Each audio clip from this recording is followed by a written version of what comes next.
Python lowest cost of checking various equalities at once.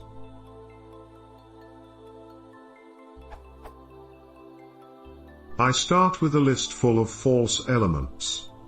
Then those elements are switched to true independently over the course of iterations. I need to know when the list is fully true. Let's say I have 3 elements, they start as. Then I check them over the iterations like.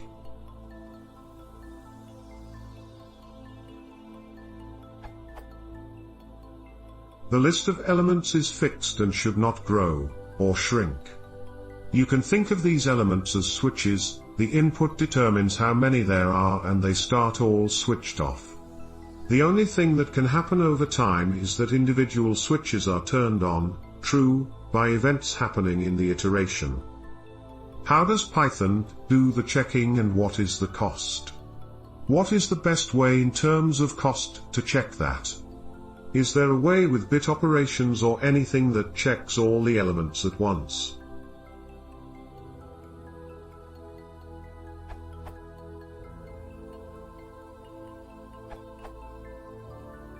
You could use bit operations to use a number as an array of flag bits. To get this to work, we must encode your true as a cleared bit but false as a set bit. This way the number only becomes 0 if all the bits are cleared.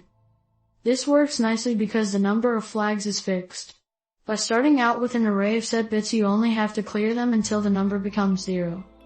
This trades far faster condition checking for slight bit more complexity and cost in clearing the bits. Testing if a number is 0 is far cheaper than applying all to any list of booleans.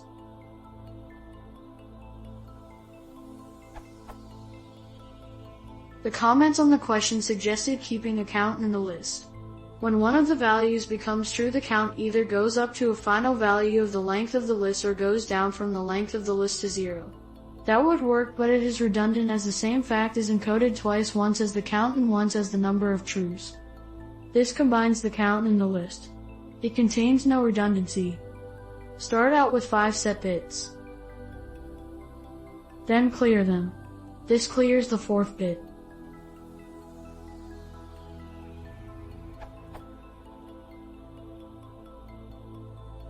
This would allow your loop to have a condition like the following loop. This loop starts with 5 set bits and clears them one at a time.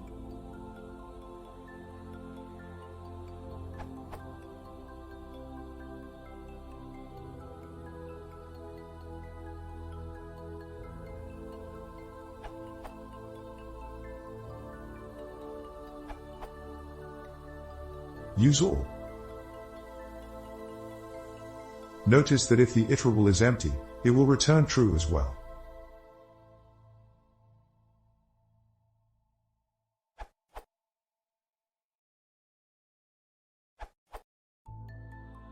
You could create your own flag class, one which implements the idea of its defenpactment and keeps track of how many flags have been set. Proof of concept.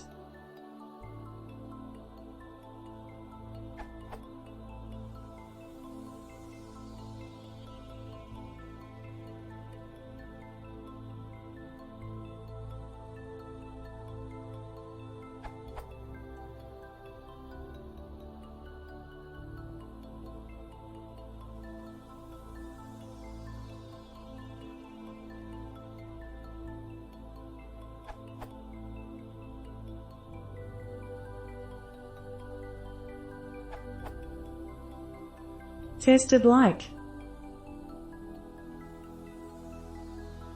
Typical output.